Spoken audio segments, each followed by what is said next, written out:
Hey, what's good, YouTube? It's your boy Todd. Today I'm gonna react to Swishout, how Kobe absolutely destroyed the Kevin Durant problem. But let's get into the fucking reaction. Finally over. Josiah and Sean Marks just damn near saved the NBA and called the bluff of one of the biggest stars we have. Now, through this whole fiasco, I kept hearing the comparisons between this terrible trade request and Kobe's back in '07. And honestly, the similarities are almost scary. Now, one major difference, and quick spoiler alert, because trust me, this video will most definitely take you back. KD is going back to an upgraded team, literally with 2 All-Stars. Kobe, most definitely didn't. But with all that being said, Kobe did request a trade after being punished in the first. Man, who fucking remember Jordan Farmar, man? Like, man, yo, bro, I used to be using that nigga in what's it called, 2K10? Was it 2K10? But man, Jordan Farmar, fucking Kwame fucking Brown, man, Jesus Christ. Hey, Derek Fisher, Luke Walton, Andrew Bynum. Damn. That being said, hey, Sasha Vucic, after being punished in the first round in his prime as the 7th seed, just like Kevin Durant. Kobe was also fighting a Shaq narrative that he couldn't win without him, just like KD is with Steph. And most importantly, and something that I don't feel like people are talking about enough, Kobe was constantly compared to a GOAT figure, somewhat like KD has his entire career. Today's video is sponsored by Raycon. Sure, I guess.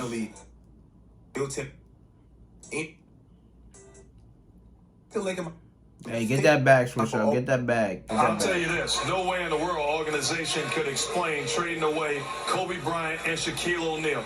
You got some explaining to do, no question about it. Sit on Kobe Bryant and force him to continue to wear a Lakers jersey. You do not trade the best player in the world. Mike, let me tell you something right now. The Los Angeles Lakers, it will take them years to recover from this, if not decades, if you trade both of them. That would have been facts.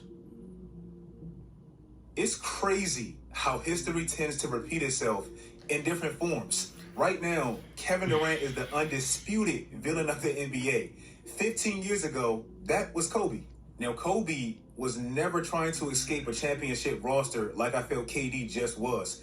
The Lakers were a complete disaster. He had legitimate reasons. After that messy Shaq divorce, the Lakers roster was in shambles, and management didn't know what the hell they were doing.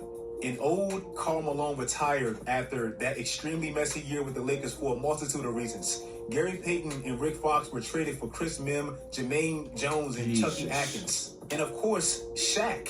He was moved in a deal for Lamar Odom, Caron Butler, Brian Grant, and 2 picks. This, of course, would leave big gaps in any roster, not to mention Phil Jackson was gone immediately after that season. Hey, Lamar Odom was nasty back in the day. Like, come on, Lamar Odom was nice. Big gaps in any roster, not to mention Phil Jackson was gone. A whole point forward, after man. that season, they went from miraculously making the finals with all that turmoil they had within their roster to having their worst record in over a decade. Jesus. Then, as teams often do when big-time decisions look instantly bad, they panicked and they made an even worse decision.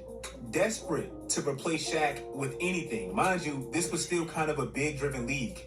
They reached all the way in the gutter and grabbed Kwame Brown after his confidence was completely shot. Kwame Brown. I guess I kind of understand what Mitch Kupchak was thinking. The Lakers always had a tradition of having a star big, and Kwame Brown was only 22 with a lot of potential, I guess. But what made that trade look even more horrendous was the fact that they lost probably the best piece they got from the Shaq trade when they got Kwame Brown. Directly after Caron Butler got traded for Kwame, he had his 3 best seasons of his career with Washington and made 2 consecutive All-Star games. Then in '06, just like post-KD, OKC turned into the OKC Westbrooks, the Lakers kind of turned into the LA Kobe's, and every night with no expectations was pretty much the Kobe show. That season, after trading Caron Butler, their 3rd best player literally being between Kwame Brown, Smush Parker, and Brian Cook, Kobe took 27 shots a night. Come on, nobody. He had no bodies, my nigga. Come on, man. Kwame Brown, Smush Parker, and Brian Cook. No bodies. Kobe took 27 shots a night. That's still the 3rd most ever. Look at this man's season highs that year. Just look at him. no one else on the team scored 30 points in a game. Bro, that's now, sad. yes, sure, it was fun. And obviously right now, it's historically great to look back on. Yeah. But at the time, these insane scoring outages and these crazy scoring streaks, it actually flipped into critiques of Kobe when his team really couldn't prevail. In 2 straight playoff years without Shaq. Yeah, bro, there was like empty stats. He don't pass and shit. It's like, nigga, who is he passing the ball to, my nigga? Who? Smush Parker, my nigga? Bro, come on, bro. Come on, bro. When his team really couldn't Bro, the time when Kobe had 81 points, bro. When he had 81 points. Bro. And it's like, bro, the Lakers needed all those points just to win the game. Kwame Brown had like 1 point, bro. I think. It was like 1 point or 0. Bro, niggas wasn't doing shit. Niggas wasn't helping for shit. Crazy scoring streaks. It actually flipped into critiques of Kobe when bro, his team really couldn't no help, prevail. my nigga. In 2 straight no help. playoff years without Shaq. And obviously it wasn't Kobe's fault. The Shaq trade completely depleted their roster and the Kwame Brown trade didn't help. But in 2 straight playoff years, look at everything Kobe had accomplished himself. And look at where it got the Los Angeles Lakers. Nowhere. In 06, in the first round after being up 3-1 against Phoenix, they blow that lead, and Charles Barkley and many others accused Kobe of quitting and kind of pouting after people said he really didn't pass. And then in 07, they get destroyed by the exact same team when Amar'e Stoudemire came back. Now, I want you to keep this in mind. While all this is happening to Kobe, the league is moving on. Shaq just won another championship. Fact. LeBron just made his first finals at 22 and emerged as a legitimate candidate for the best player on the planet. Tim Duncan just won his 4th championship and passed Kobe. So it looked like Kobe was kind of getting boxed in as this cancerous teammate that didn't elevate anybody else on his team and most definitely couldn't win a championship without Shaq. Even Lakers fans back then, a lot of them weren't too fond of Kobe because they felt like he destroyed their dynasty for his own benefit. Then after 3 forgettable years after Shaq left, he wanted out after they just gave him a 7-year, 130. Hey, man, but that's how Laker fans are. If you ain't winning, bro, you hate it. If you're winning, they love you. They would love you. But if you're losing, Shaq left, they he wanted hate you. out after they just gave him a 7-year, $136 million contract with a no-trade clause. Walking into the season, looking at the way things transpire. For Lakers fans, the championship or bust. Like coming into the season, I was ready to go. I was ready to play, and when trade talks come up, obviously it can be a distraction. We've seen other teams be extremely affected by that. But I was more than pleased to see us be able to focus and rally around it. And I wanted to be here. I want to be here, but it's just a tough situation for me to be here, and it's that simple. Now, the trade request didn't do anything. The Lakers obviously didn't trade Kobe, but it wasn't like Kobe didn't want it. In the midst of that 07 trade request for Kobe, there was even a video of Kobe talking to a fan, pretty much trashing his GM Mitch Kupchak for not trading for Jason Kidd, and even hitting Andrew Bynum with a few strays in the process. Right, my legs. Fuck, you kidding me? Yeah, he's the one that drafted Bynum, so he's not gonna let him go. Fucking ship his ass out. You talking about Jason Kidd, but I don't want that. They think everybody's gonna be. So now we sitting here in this fucked up position. What then? Now, Kobe kind of made it seem like it was easy to go back, talking to Phil Jackson, they worked some things through and all that.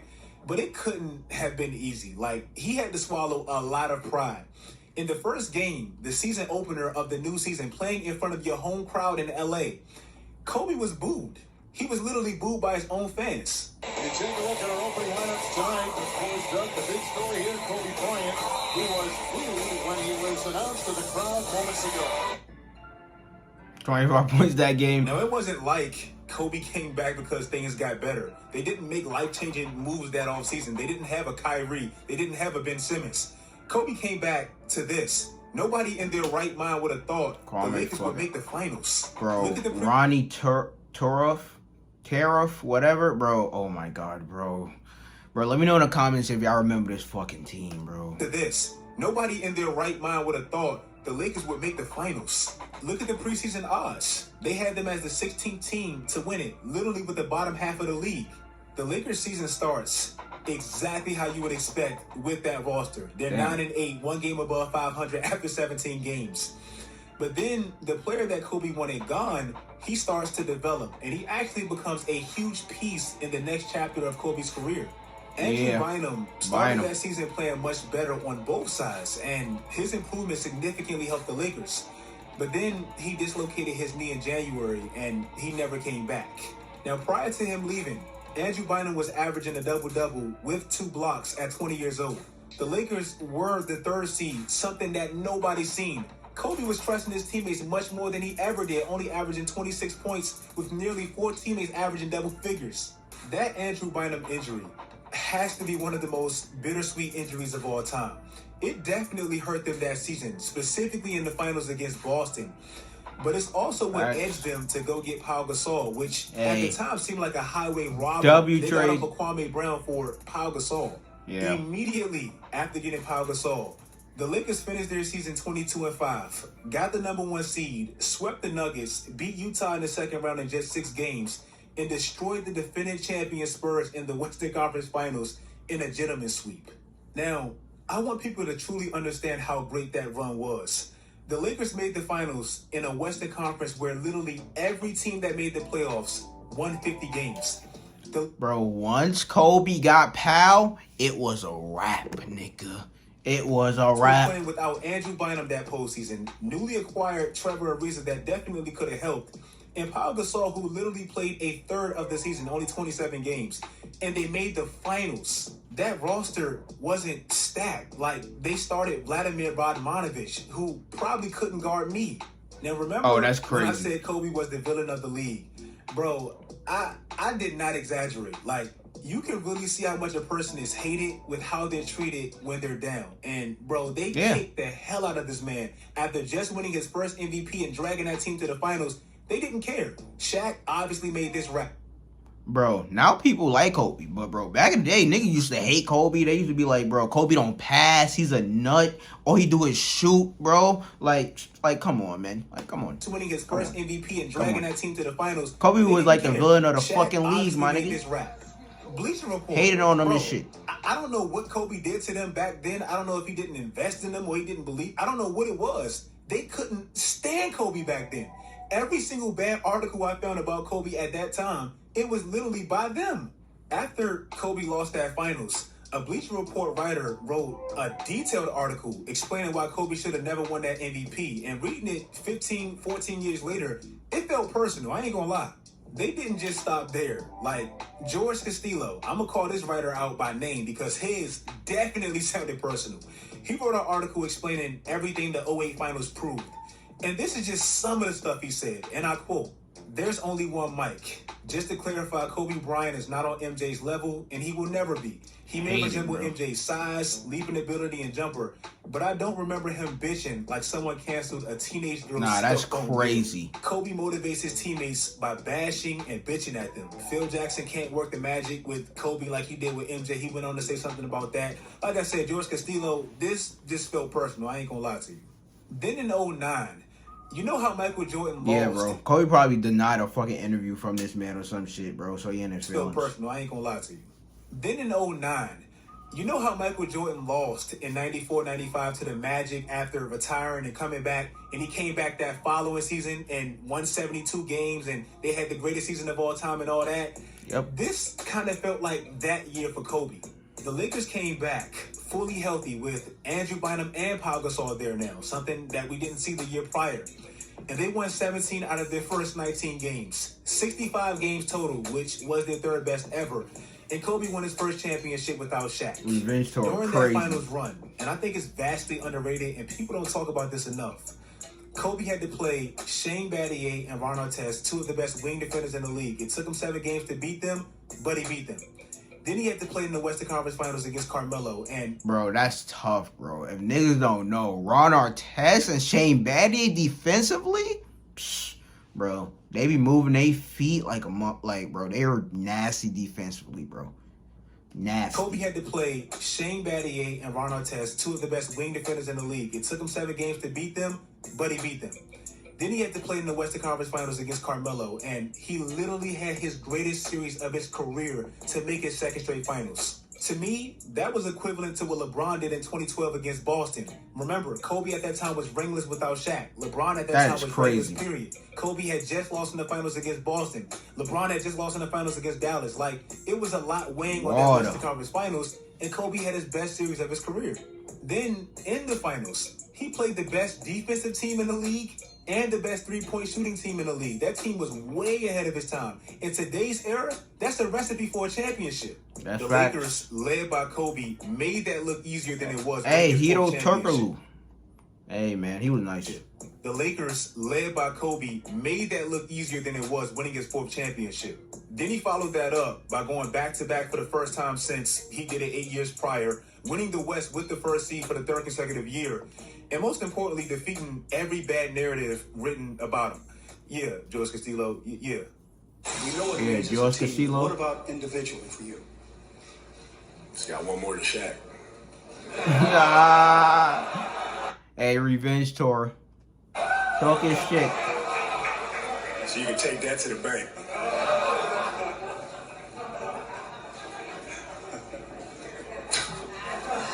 You know how I am. You guys know how I am. Talk your shit. Bringing it all the way back to KD. Now that he's going back to the Brooklyn Nets, he's pretty much in the exact same situation Kobe was 15 years ago. But at least, like I said, he's going back to Ben Simmons and Kyrie. Kobe went back to a mess, and luckily it panned out for him. If you guys like this video, like this video. Just like you guys, I'm so happy the KD stuff is over. Teams can fill out their roster. The NBA is like less than 2 months away, and we can just move on. I was tired of it. Like I said, like the video if you like the video. Follow my social media sites. Do all that great stuff, guys, in the tip. Hey, man. KD, no excuses, man. No excuses. People was hating on Steph. He got out there, played, and got his fucking ring, man. Clay was able to get his fucking ring after being on a 2-year fucking basically hiatus, bro, because he was injured and shit. Like, man, the Warriors is back in full effect. So it's like, KD, my nigga, step up. Go get this fucking ring, my nigga. Go get this ring. Because, bro, you haven't proved anything that you can't win without Steph and shit. So go out there and perform and win. But, bro, do I see the Nets winning a championship? No, I don't. Mainly because they still got Steve Nash as a fucking coach. And Steve Nash is a trash-ass coach. Trash-ass coach. I know Steve Nash was put in a fucking, like, you know, tough position and because a fresh coach and shit. But it's like, you don't run no offensive sets. Like basically the Nets, they have, like, no offense last year. They offense was basically give the ball to KD and Kyrie and just work, my nigga. Like, bro, like, that's a problem. I don't remember Steve Nash even calling a play or a set in my fucking life, man. In my fucking life. But hey, I don't see the Nets winning a championship. But if they do, I'm gonna be surprised. But KD, you gotta go out there and prove that you can win a championship without Stephen Curry and without that 73-9 fucking team and shit. Come on, KD. You gotta show us something. But, you know, like, comment, subscribe. Suggest anything else you want to interact to. You know, down below in the comments. But check out and next one.